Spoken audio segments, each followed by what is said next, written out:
The stagecoach lurched to a stop in front of the general store, and Gideon Grant watched from the shade of the livery stable as a woman stepped down into the dust of Kearney, Nebraska, her hand resting protectively on a belly that was unmistakably round with child. He had been expecting Zelda Donnelly for 3 weeks now, ever since he received the letter from the matrimonial agency in Chicago saying his intended bride would be delayed. What they had not mentioned, what no one had bothered to inform him about, was that she would be arriving in the family way. The August heat of 1882 pressed down on the town like a heavy blanket as Gideon stood there, his mind racing through possibilities and problems faster than a spooked Mustang. Zelda looked around the dusty Main Street with wide eyes, one gloved hand clutching a worn carpet bag, the other still protective over her midsection. She was prettier than her photograph had suggested, with dark auburn hair pinned up under a simple bonnet and features that were delicate despite the obvious exhaustion etched into them. Her dress was modest, gray cotton that had seen better days, and even from this distance, Gideon could see the slight tremble in her shoulders. He had been alone on his ranch for 5 years now, ever since his parents had died in a typhoid outbreak that swept through the county. At 28 years old, he had built up a decent spread with 200 head of cattle and a house that was more than just a shack. He had decided it was time to find a wife, someone to share the burden and the beauty of life on the plains. The matrimonial agency had matched him with Zelda, a woman from Pennsylvania who wanted a fresh start. Her letters had been thoughtful and honest, or so he had believed. Now, watching her stand alone in the street, he felt a complex knot of emotions tighten in his chest. Anger, certainly, that such crucial information had been withheld. Confusion about what had happened to bring her to this point. But also, unexpectedly, something protective stirred in him as he saw her sway slightly in the heat. Gideon pulled his hat lower and started across the street. His boots kicked up small clouds of dust with each step. Zelda turned at his approach, and their eyes met for the first time. Hers were green, the color of spring grass after rain, and they were filled with such a mixture of hope and fear that it stopped him in his tracks for a moment. "Mr. Grant." Her voice was soft, cultured, with an Eastern accent that sounded out of place against the rough backdrop of the frontier town. "That would be me." He stopped a respectful distance away, removing his hat. His hair was dark blonde, sun-streaked from hours of outdoor work, and he knew he probably looked as uncertain as he felt. "Miss Donnelly, I presume." She nodded, and then her hand tightened on her bag. "I suppose you can see that things are not quite as you expected." "That is one way to put it." He kept his voice even, not wanting to frighten her but not willing to pretend this was nothing. The agency did not mention this particular detail. Zelda's face flushed, and she looked down at the dusty street. They did not know. "I only discovered it myself after I had already committed to come here. By then, I had nowhere else to go." Her voice caught slightly. "If you want to send me back on the next stage, I will understand. I have a little money saved. I can make my way." The sun beat down on both of them, and several townspeople had started to notice the scene unfolding in the middle of Main Street. Gideon could see Mrs. Patterson from the boarding house peering out her window, and old Tom Henderson had stopped sweeping the porch of the general store to watch. Small towns had long memories and hungry gossip mills, and he knew that whatever happened in the next few minutes would define how Zelda was treated here. He looked at her standing there, so clearly trying to be brave despite the circumstances, and something in him made a decision that his practical mind had not fully caught up to. "How far along are you?" "5 months." She met his eyes again, and he saw honesty there, and shame, but also a fierce determination. "The father was a man I thought I would marry. He worked for my father's company in Pittsburgh. When I told him about the baby, he said terrible things and left town. My father was so angry. He told me I had disgraced the family and he would not help me. That is when I answered your advertisement. I thought perhaps I could tell you after we were married, but then I realized that would be dishonest, and I have already been the victim of one man's dishonesty. I could not do the same to you. Gideon stood there, aware of the watching eyes, aware of the weight of the moment. He thought of his own childhood, of how his father had always taught him that a man's character was shown in how he treated those who could not defend themselves. He thought of the lonely nights in his ranch house, of the dreams he had built around the idea of a family. He thought of the tiny life growing inside this woman, a child who had done nothing wrong but would bear the burden of other people's judgments. "What are you having?" he asked. The question seemed to surprise her. The midwife back home thought maybe a boy from the way I am carrying. Gideon nodded slowly, then put his hat back on. "Well then, that boy will need a name and a father. I reckon he can call me father if you are willing." Zelda's eyes widened and tears suddenly spilled down her cheeks. "You cannot mean that. You do not even know me." "I know enough," Gideon said, and he realized he meant it. "I know you traveled halfway across the country by yourself while pregnant. I know you could have lied to me but chose honesty instead. I know you are scared and alone, and I know what it is like to be both those things. This town can be cruel or it can be kind, but which one depends a lot on how we present ourselves. So here is what we are going to do." He stepped closer and offered her his arm. "We are going to walk over to the church, and we are going to ask Reverend Mitchell if he will marry us today.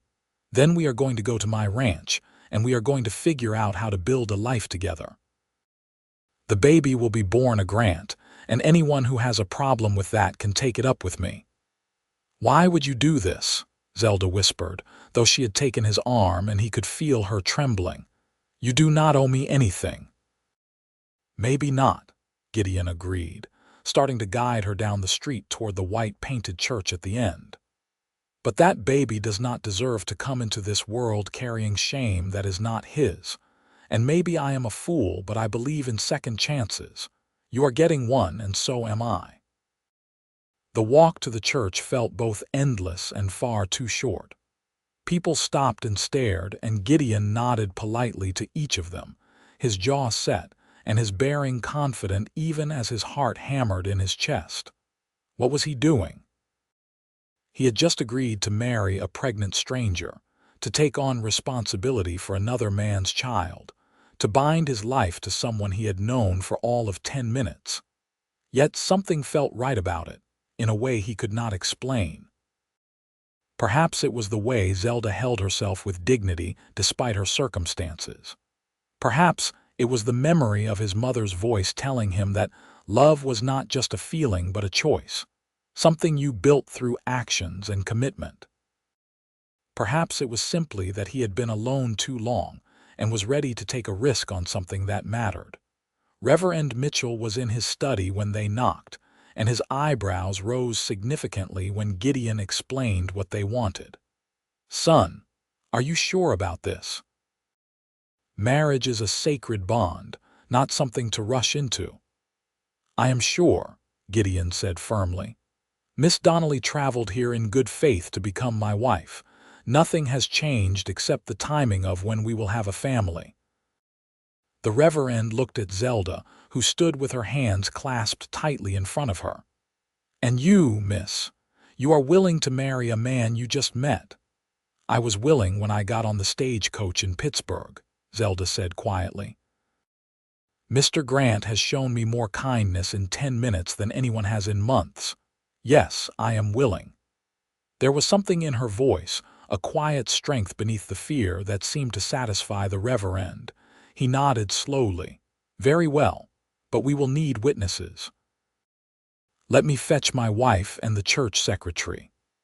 Within the hour, Zelda Donnelly became Zelda Grant in a simple ceremony in the small church. Gideon had no ring to offer, so he tied a piece of rawhide cord around her finger as a temporary measure, promising to get her a proper ring when they next went to town. Zelda's voice shook when she spoke her vows, but she did not falter. Gideon spoke as clearly and firmly, making a conscious choice with each word to commit to this stranger and the unexpected life they would build. When the Reverend pronounced them husband and wife, Gideon leaned in and brushed a chaste kiss across Zelda's cheek, not wanting to presume more on their wedding day. She smelled like traveled dust and lavender, and her skin was soft under his lips. They signed the marriage certificate, and then Gideon loaded Zelda's single bag into his wagon. She climbed up onto the seat with some difficulty, her belly making the movement awkward, and Gideon pretended not to notice her struggle, knowing she was already self-conscious enough. The ride out to the ranch took about 40 minutes, following a rutted dirt road that wound through prairie grass that stretched to the horizon. The land here was mostly flat, broken occasionally by gentle rises and creek beds lined with cottonwood trees. The sky was enormous, a brilliant blue that seemed to go on forever, and Gideon saw Zelda looking around with wonder despite her exhaustion. "It is so big," she murmured. "So much space." "Takes some getting used to if you are from the city," Gideon agreed, "but I find it peaceful. You can breathe out here." "I grew up in a brick house where you could hear the neighbors through the walls," Zelda said. "This is very different." They fell into silence again, but it was not quite as awkward as before. The reality of what they had done was starting to sink in for both of them. They were married. They would be living together, building a life together, raising a child together. The Grant Ranch came into view as they crested a small rise. It was not fancy, but it was solid and well-maintained. The house was built of wood with a covered porch across the front. There was a barn, a chicken coop, a smokehouse, and several corrals. Everything was neat and organized, showing that Gideon took pride in his property. "This is home," Gideon said, pulling the wagon to a stop in front of the house. "It is not much, but it is sturdy. I built most of it myself over the last 5 years." "It is wonderful," Zelda said, and she sounded like she meant it. "It is more than I expected." Gideon hopped down and came around to help her from the wagon. She accepted his hand, and he was struck by how small hers felt in his, how delicate she seemed despite the strength he sensed in her. Once she was safely on the ground, he grabbed her bag and led her up to the house. The interior was dim and cool after the bright heat of the day. The main room served as both kitchen and living area, with a stone fireplace taking up most of one wall. There was a table with 4 chairs, a rocking chair by the fireplace, and shelves holding dishes and supplies. 2 doors led off the main room, one to the bedroom and one to a small room that Gideon had been using for storage. "The bedroom is through there," Gideon said, suddenly feeling awkward again. "I can sleep out here in the main room, give you privacy." Zelda turned to look at him, and there was something unreadable in her expression. "Mr. Grant, we are married now. You should not have to sleep on the floor in your own home." "Gideon," he corrected. "You should call me Gideon, and it does not feel right to presume." "This is not a normal situation." "No," Zelda agreed. "It is not. But you have been nothing but kind to me, and I do not want to displace you from your own bed. The bed is surely large enough for both of us to sleep without impropriety."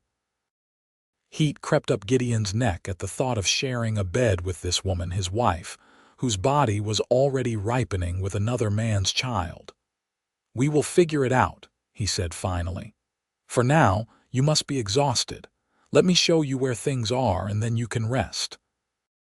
He gave her a brief tour, showing her the pump for water in the kitchen, the privy out back, the small vegetable garden he had been maintaining without much success. Zelda looked at everything with interest, occasionally asking questions. She had an intelligent, observant quality that Gideon found himself appreciating. "I know how to cook and keep house," Zelda said as they came back inside. "I can earn my keep here." "You are not a servant," Gideon said firmly. "You are my wife. This is your home now, too." Something in Zelda's expression softened at that. "Thank you," she said quietly. "You do not know what it means to hear that.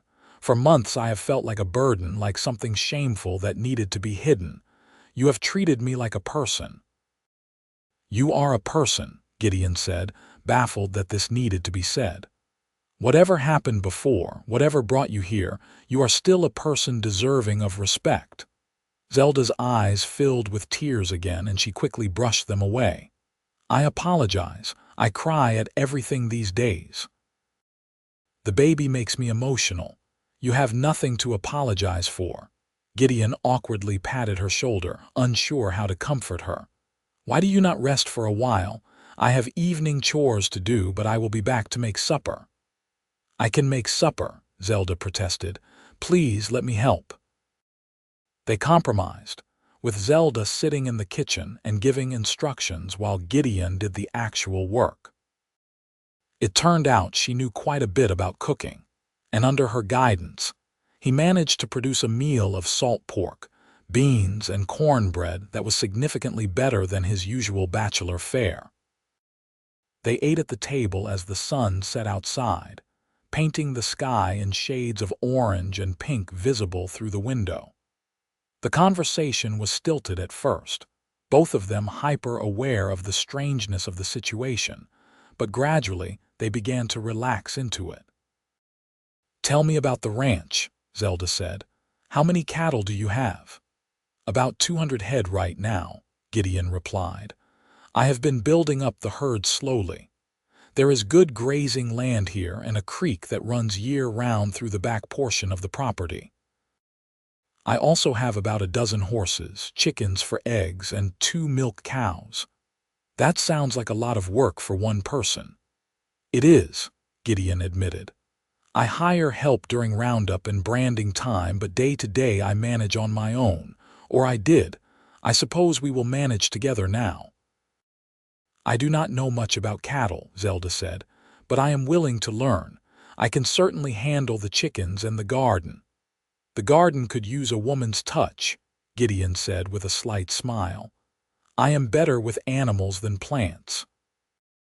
After supper, Gideon washed the dishes while Zelda dried, and then the awkward question of sleeping arrangements rose again. Zelda solved it by simply heading into the bedroom and beginning to unpack her few belongings. Gideon stood in the doorway, uncertain. The bed was large, something his father had built when his parents were first married. It had a rope frame and a feather mattress that Gideon had been maintaining, thinking of the wife he hoped to have someday. That day had come much faster and stranger than he had imagined. "I sleep on the left side," Zelda said matter-of-factly, not looking at him as she folded a nightgown.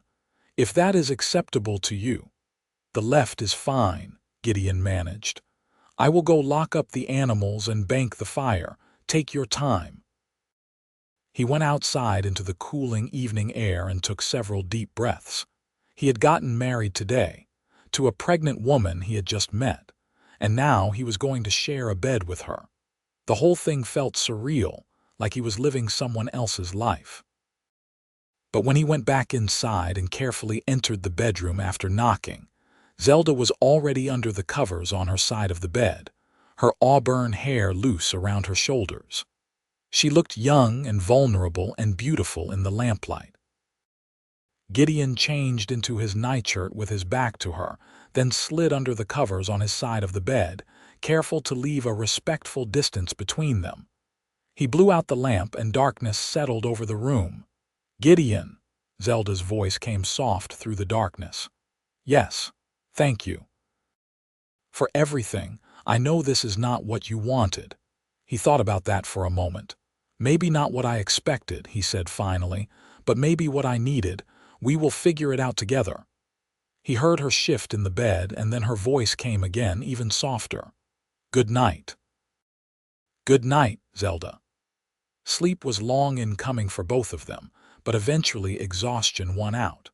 When Gideon woke before dawn, as was his habit, he found that during the night they had both moved toward the center of the bed.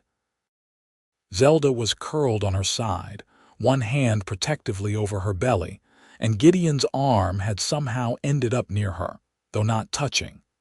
He carefully extracted himself and went to start the day, leaving her to sleep. The next weeks fell into a rhythm. Gideon rose early and did the morning chores, then came in to find Zelda already up and making breakfast. She proved to be an excellent cook and a hard worker, despite her condition. She took over the house and garden with an efficiency that impressed him, organizing things in ways he had never thought of and adding small touches that made the house feel like a home. They talked while they worked, gradually learning about each other.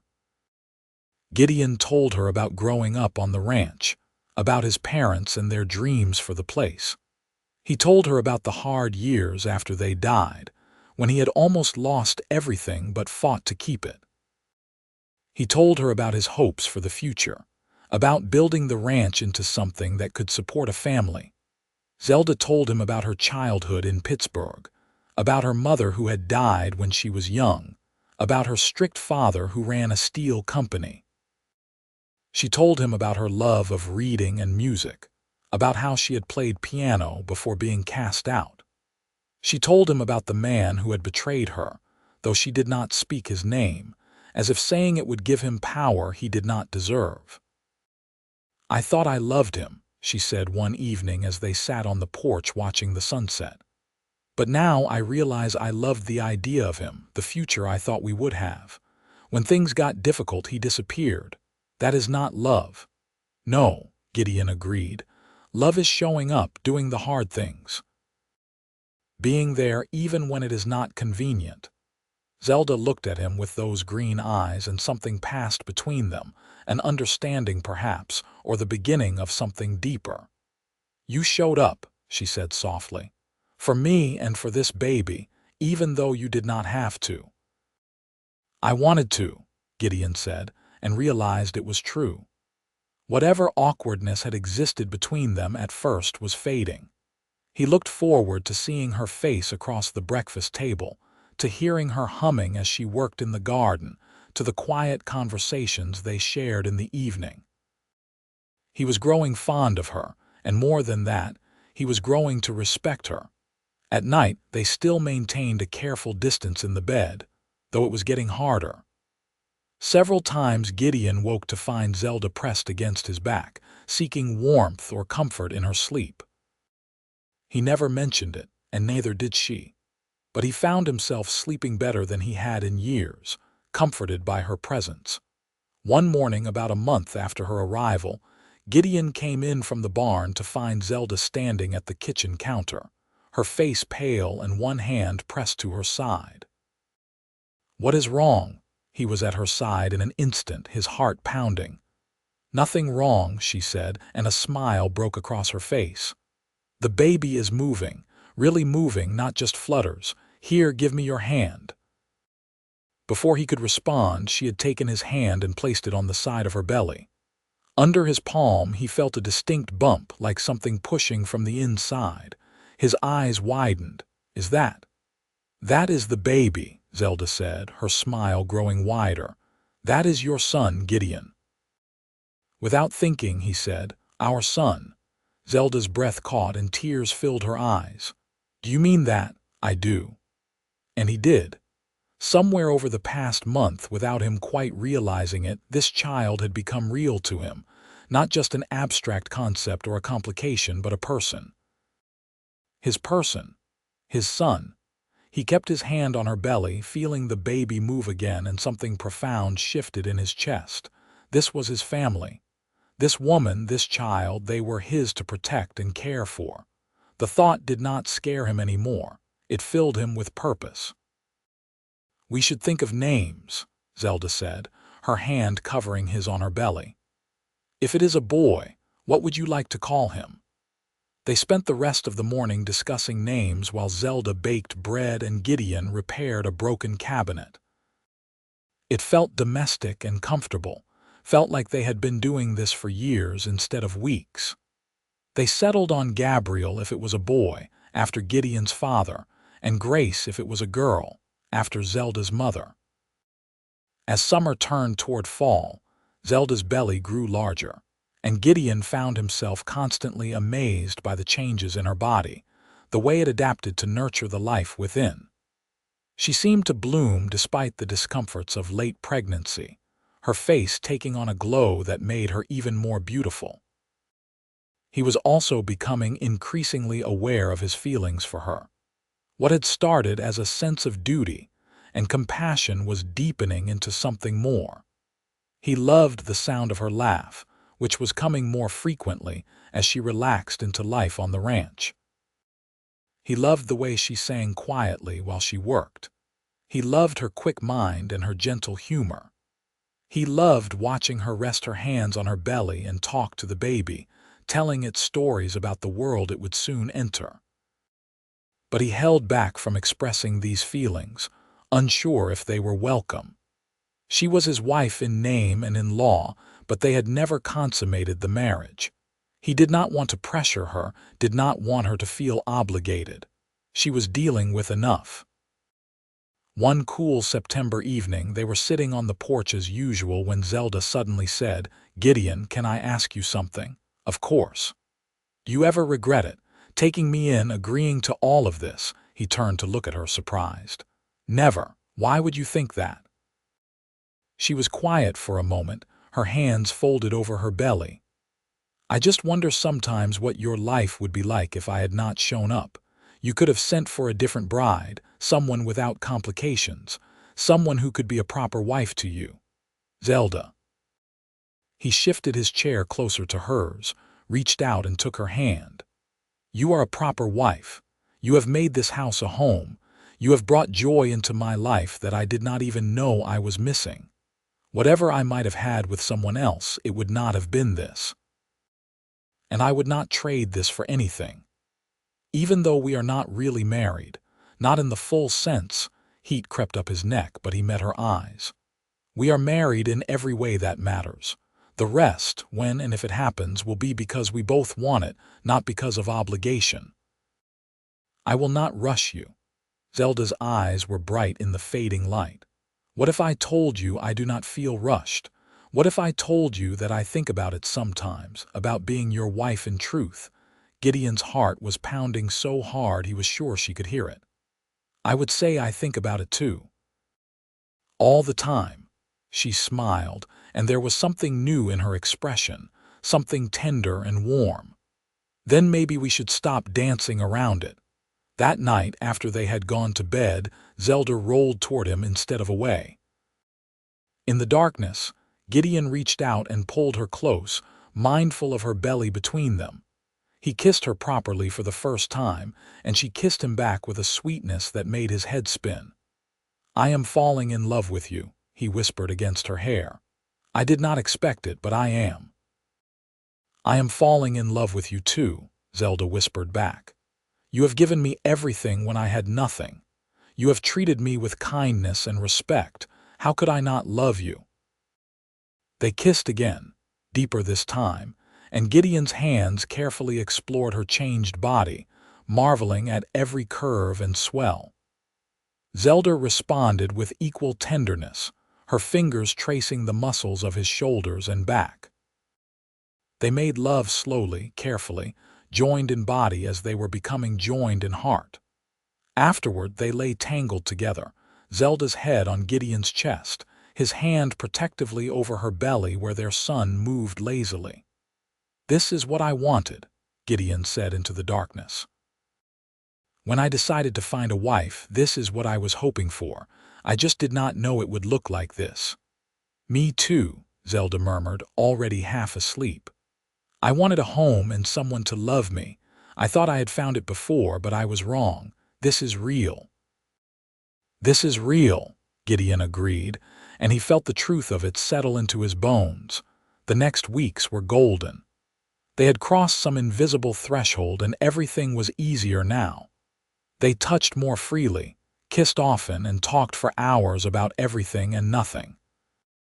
Gideon found himself constantly looking for excuses to be near Zelda, to make her smile, to see that soft look in her eyes that she got when she looked at him. They prepared for the baby's arrival with increasing excitement. Gideon cleared out the storage room and built a cradle with his own hands, carving gentle curves and sanding it until it was smooth as silk. Zelda sewed tiny clothes from fabric she had brought with her, and some that Gideon bought on a trip to town. They both talked to the baby constantly, telling it about the ranch, about the animals, about all the things they would do together as a family. In late October, when the leaves on the cottonwoods had turned gold and the air had a crisp edge to it, Zelda woke Gideon in the middle of the night with a hand on his shoulder. "It is time," she said, and though her voice was calm, he could hear the fear underneath. Gideon was out of bed in an instant, pulling on his clothes with shaking hands. "I will ride to town and get the doctor." "There is no time," Zelda said, gripping his hand hard. "I have been having pains since yesterday. They are very close together now. This baby is coming soon." "But I do not know how to deliver a baby." "You have delivered calves, have you not?" Zelda tried to smile, but it turned into a grimace as another contraction hit her. Gideon took a deep breath and tried to calm himself. She was right. He had delivered dozens of calves over the years. Surely the principle was the same, even if the stakes were infinitely higher. "All right, tell me what you need me to do." The next hours were the longest and most terrifying of Gideon's life. He boiled water, gathered clean cloths, and did his best to support Zelda through the waves of pain that crashed over her with increasing frequency.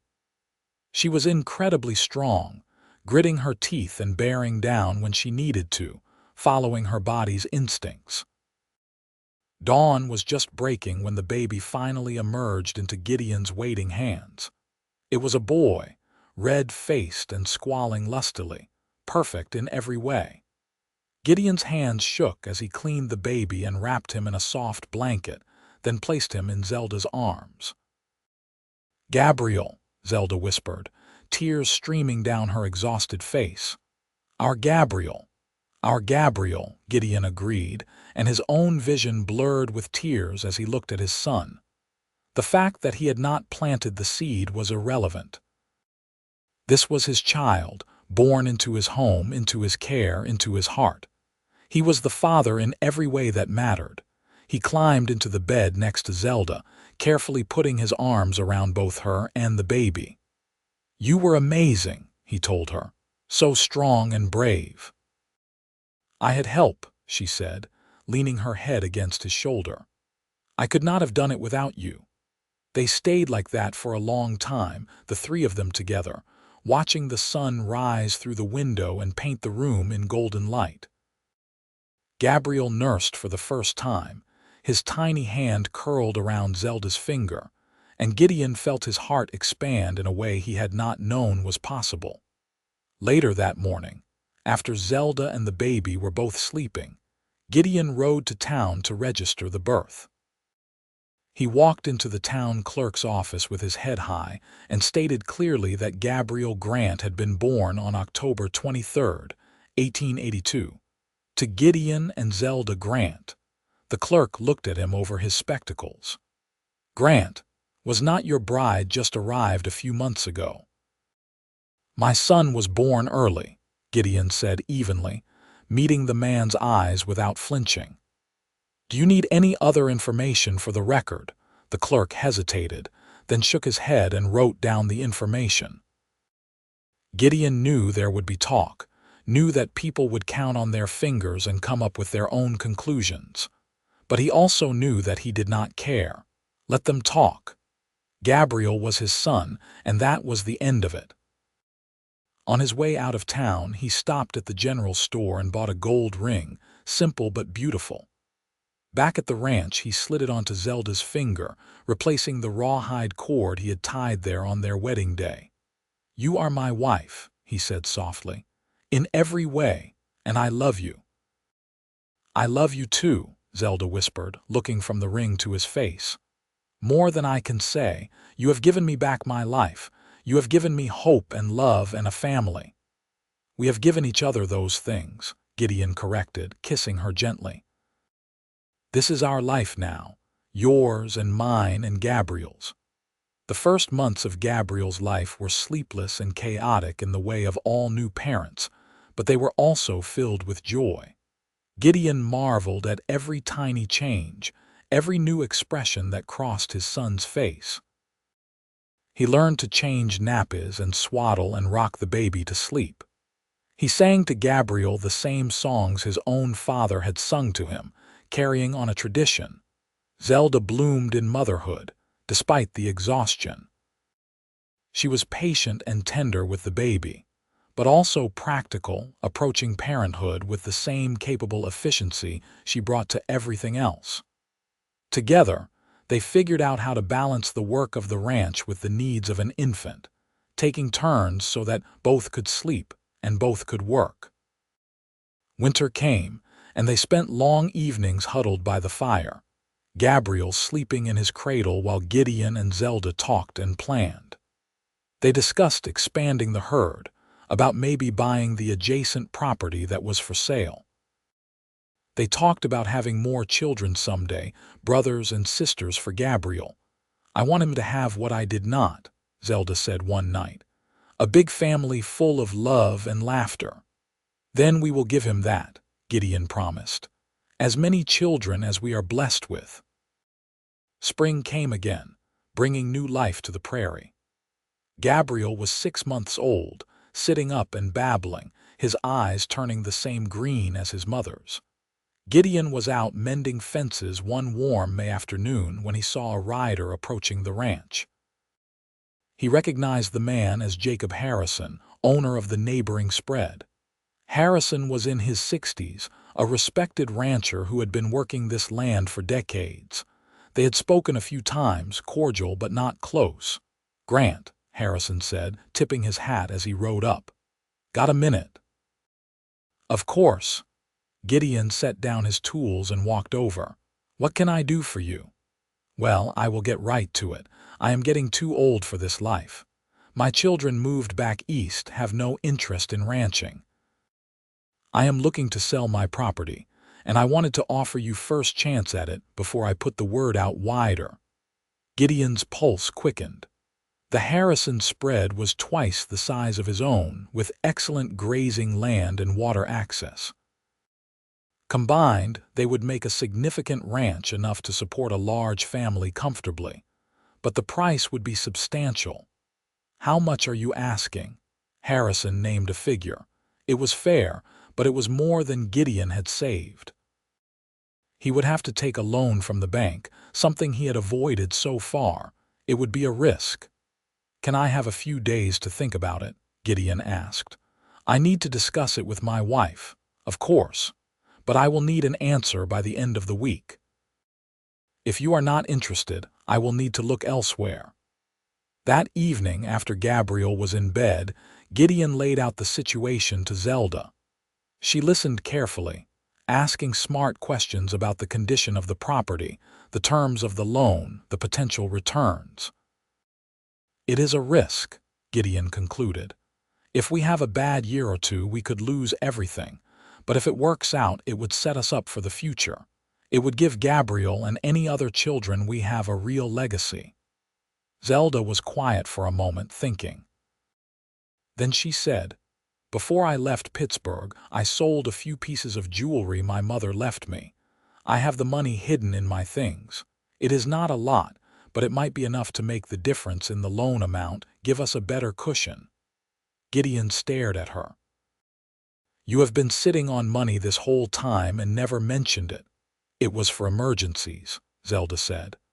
"I thought I might need it if things did not work out here, if I had to leave. But I am not leaving. This is my home and you are my husband, and I want to invest in our future." So yes, I think we should buy the Harrison property. They worked out the numbers, and with Zelda's contribution, the risk became manageable. Gideon rode over to the Harrison place the next day and shook on the deal. By summer, the property was officially theirs, and Gideon had become one of the larger ranchers in the county. The work increased substantially, and Gideon had to hire 2 permanent ranch hands to help with the expanded herd. But the gamble paid off. The cattle brought good prices at market, and by the end of the first year, they had not only met their loan payments but had started to save again. Gabriel grew into a curious, active toddler, fascinated by everything on the ranch. Gideon carried him around while doing chores, teaching him the names of animals and plants, letting him feel the soft nose of a horse or watch chickens peck in the yard. The boy called him Papa from the first word, and Gideon's heart swelled every time he heard it. When Gabriel was 2 years old, Zelda told Gideon she was pregnant again. This time, there was no fear or shame, only joy. They had planned for this, wanted it. In early spring of 1885, Zelda gave birth to twin girls. They named them Grace, as they had planned years before, and Hope, for the feeling that had sustained them through everything. The house felt wonderfully chaotic with 3 small children. Gideon built additions to give them more space, adding 2 more bedrooms and expanding the kitchen. He was constantly exhausted but happier than he had ever imagined being. One evening, when Gabriel was 5 and the twins were 3, the whole family was sitting on the porch watching the sunset. Gabriel was between Gideon's knees, while Zelda held Grace and Hope on either side of her. "Papa, tell the story," Gabriel demanded, as he did most nights. "What story is that?" Gideon asked, though he knew perfectly well. "The story of how you and Mama got married." Gideon exchanged a smile with Zelda over the children's heads.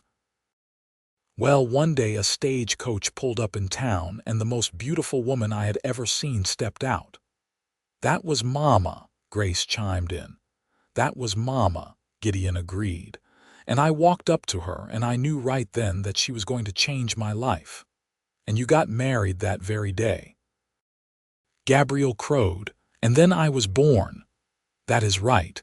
And then you were born, and then your sisters were born, and now we are all together, a family." "Forever and ever," Hope added solemnly. "Forever and ever," Zelda echoed, her eyes meeting Gideon's with a love that had only deepened over the years. The years continued to pass, bringing both challenges and joys. There were hard winters and dry summers, sick cattle and broken equipment, all the struggles of ranch life. But there were also roundups and barbecues, trips to town for supplies and celebrations, quiet evenings by the fire, and Sunday dinners with the whole family around the table. Gabriel grew into a fine young man, strong and capable, with his mother's quick mind and his father's steady temperament. The twins were as different as could be. Grace quiet and thoughtful, Hope wild and adventurous, but both were deeply loved. 2 more children followed, another boy they named George and a girl they named Rose, rounding out the family at 6 children total. The ranch prospered under Gideon's management and Zelda's careful financial planning.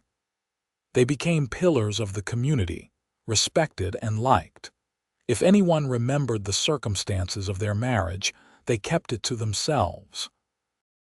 The Grant family was known for their kindness, their hard work, and the obvious love they shared. One autumn evening in 1895, when the first child, Gabriel, was 13 years old and the youngest was just a baby, Gideon and Zelda took a rare moment alone together. The older children were handling the evening chores, and the baby was asleep in her cradle. They walked hand in hand through the prairie grass, watching the sunset paint the sky in brilliant colors.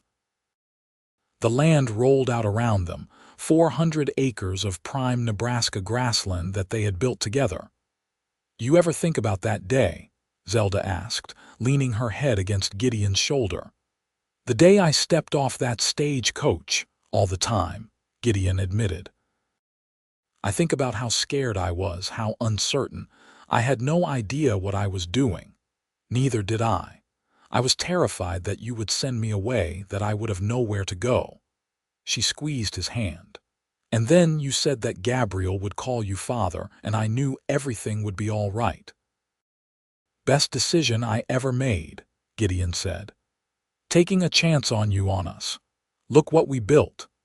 They stood there as the sun sank lower, their hands clasped, their lives intertwined in ways neither could have imagined that hot August day 13 years before. 6 children, a prosperous ranch, a love that had been tested and proven true. "I love you," Zelda said softly. "More now than I did that day, and I will love you more still tomorrow." "I love you too," Gideon replied, pulling her close. "My brave girl who showed up pregnant and scared and stayed to build a life with me." "Your wife," Zelda corrected with a smile, "who will stay by your side until the day we die, and probably haunt you after that," Gideon teased, making her laugh. They walked back to the house as stars began to appear in the darkening sky. Inside, they could hear the cheerful chaos of their children, Gabriel's voice reading a story to the younger ones, the twins arguing playfully about something, baby Rose's gurgling laugh. This was what they had built, Gideon thought as he held the door for Zelda. Not just a ranch or a house, but a family, a legacy, a love story that had started with uncertainty and blossomed into something beautiful and lasting. He thought of that young woman stepping off the stagecoach, her hand protective over her belly, her eyes filled with fear and hope. He thought of the decision he had made in that moment, to choose kindness over judgment, to offer a future to someone who needed one. It had seemed like a sacrifice at the time, a duty he was taking on. But it had actually been a gift, the greatest gift of his life. Zelda had brought him joy and purpose and a family beyond his wildest dreams. She had made him a better man, had taught him what love really meant. As they settled in for the evening, children tucked into beds, the house quiet except for the crackle of the fire, Gideon pulled Zelda into his arms and held her close. She fit against him perfectly, as she had from the beginning, 2 puzzle pieces that had found each other against all odds. "Thank you," he murmured into her hair. "For what?" "For showing up that day. For being brave enough to tell me the truth. For choosing to stay and build this life with me." Zelda pulled back to look up at him, and her green eyes were bright with love. "Thank you for seeing past the circumstances to the person I was, for giving me and my baby a home and a name, for loving us both so completely." They kissed, a gentle affirmation of everything they had become to each other. When they finally went to bed, they lay tangled together as they had for 13 years, comfortable and complete in each other's presence. The years continued to roll by, measured in seasons and harvests, in children growing and the ranch expanding. Gabriel took on more and more responsibility, proving himself capable of running the operation. The twins developed their own interests, Grace in medicine and Hope in horses. The younger children grew healthy and strong. When Gabriel was 18, a young woman from town caught his eye. Her name was Martha, and she was the daughter of the general store owner. Gabriel courted her properly, bringing her out to meet the family, and Gideon watched with amusement and a touch of melancholy as his oldest son fell in love. "He is too young," Zelda fretted as they watched Gabriel and Martha walk together by the creek. "He is the same age I was when I married you," Gideon pointed out. "That was different. We were both mature for our ages." Gideon laughed and pulled her close. "Every parent thinks their child is too young to marry. But look at him. He is a good man, responsible and kind. If he loves her, we should be happy for him." Gabriel and Martha married the following spring, and Gideon found himself giving away his firstborn with tears in his eyes. Martha moved to the ranch, and Gideon built them a small house on the far side of the property. It was strange to think of Gabriel as a married man, but also right. The cycle was continuing. When Martha told them she was expecting a baby later that year, Zelda cried with joy. "I am going to be a grandmother," she said, laughing through her tears. "How is that possible? I feel like I was young just yesterday." "You are still young," Gideon assured her. "Just young with more experience." The baby was born in early 1899, a boy they named Gideon after his grandfather. Holding his grandson for the first time, Gideon was transported back to that night 17 years before, when Gabriel had been born, when he had first held a newborn and understood what it meant to be a father. "He looks like Gabriel did," Zelda observed, peering at the tiny face. "He does," Gideon agreed. The cycle continues. Life settled into a new rhythm, with 3 generations now living on the Grant land. The older children began to make their own ways in the world. Grace went east to study medicine, determined to become a doctor despite the obstacles facing women in that profession. Hope stayed on the ranch, working alongside her father and eventually taking over the horse breeding program that she developed into a profitable side business. George showed an aptitude for business and started handling the financial aspects of the ranch. Young Rose, the baby of the family, seemed to have inherited her mother's love of learning and spent every spare moment with her nose in a book. As the new century dawned, Gideon and Zelda found themselves entering middle age with their children grown or nearly so. The ranch was prosperous, their children were healthy and happy, and they had grandchildren to dote on. It was more than they had ever hoped for. On a warm summer evening in 1900, the entire family gathered for a barbecue to celebrate Zelda's 41st birthday. Children and grandchildren filled the yard, along with friends and neighbors from town. There was music and laughter, food and dancing, the kind of celebration that marked a life well lived. As the sun set and people began to drift toward home, Gideon found Zelda standing apart from the crowd, looking out over the land they had built together. He came up behind her and wrapped his arms around her waist, resting his chin on her shoulder. "Happy birthday," he murmured. "It has been a good day," Zelda said, leaning back against him. "A good life. The best," Gideon agreed. "Do you ever think about what might have been? If you had not gotten on that stagecoach, if you had not come here?" Zelda was quiet for a moment, then shook her head. "No, this is exactly where I am meant to be. Everything that happened, all the pain and fear and uncertainty, it led me here. Led me to you. I would not change a single thing. Not even the hard parts, not even those. They made us who we are." Gideon turned her in his arms so he could see her face. She was 41 years old now, with laugh lines around her eyes and silver threading through her auburn hair.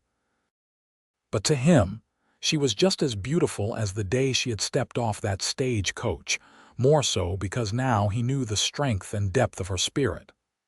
"I love you," he said. "I have loved you since the beginning, and I will love you until the end."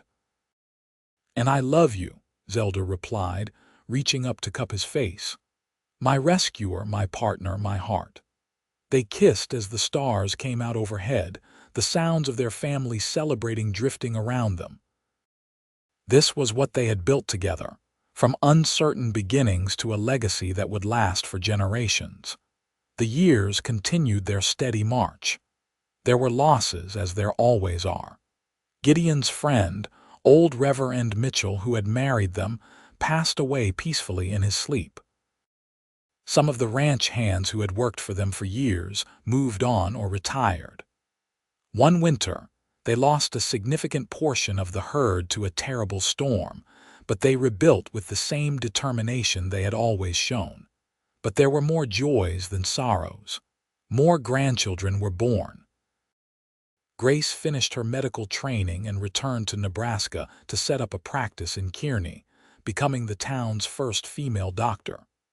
Hope married one of the ranch hands, a good man named Thomas who loved her wild spirit. George married a banker's daughter and moved to Omaha, but visited frequently.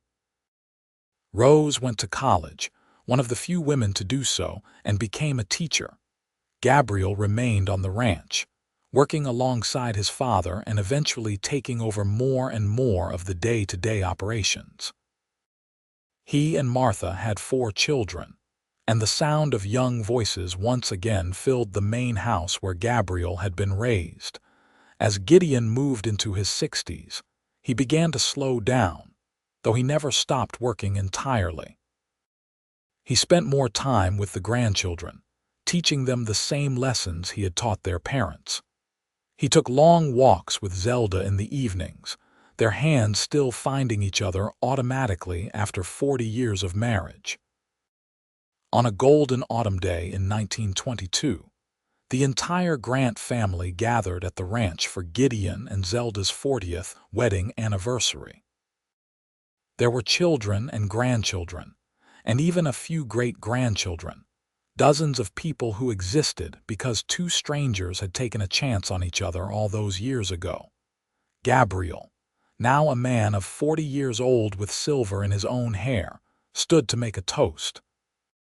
"To my parents," he said, his voice thick with emotion, "who showed me what real love looks like, who built this family from nothing, who taught us all what it means to choose kindness, to work hard, to never give up." He paused, looking directly at his father. "Papa, you gave me your name when you did not have to. You raised me as your own, loved me as your own. I could not have asked for a better father." Gideon's eyes were wet as Gabriel continued. "And Mama, you showed me that strength comes in many forms. You faced impossible circumstances with courage and grace. You built a home and a family through sheer force of will and love." Gabriel raised his glass. "To 40 years of marriage, to a love story that started with faith and grew into a legacy. To Gideon and Zelda Grant." "To Gideon and Zelda," the crowd echoed, and the sound of it filled the house that love had built. Later, after the guests had gone home and the house was quiet, Gideon and Zelda sat together on the porch one last time. They were both tired, feeling their age, but content in a way that only comes from a life fully lived. 40 years, Zelda mused. "Where did the time go? Into this," Gideon said, gesturing to the house, the barn, the land stretching out in every direction. "Into our children and grandchildren. Into building something that will last." "You remember what you said to me that first day?" Zelda asked. "When I stepped off the stage coach, I said a lot of things that day. You said the baby would call you father. You said it with such certainty, such conviction. I did not understand how you could make that promise so easily." "It was not easy," Gideon admitted. "It was one of the hardest things I have ever done, but it was also one of the simplest. That child needed a father, and I was willing to be one. Everything else followed from that choice." Zelda took his hand, her fingers still fitting perfectly between his after all these years. "That choice changed everything.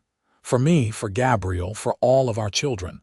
You gave us a future when we had none." "We gave each other a future," Gideon corrected gently. "You brought as much to this marriage as I did. Your strength, your intelligence, your capacity to love. We built this together." They sat in comfortable silence, watching the stars emerge in the darkening sky. The prairie stretched out around them, unchanged and unchanging, the same land they had worked for 4 decades. "I am tired," Zelda said eventually, "but it is a good tired, the tired of a life well spent." "I know what you mean," Gideon replied.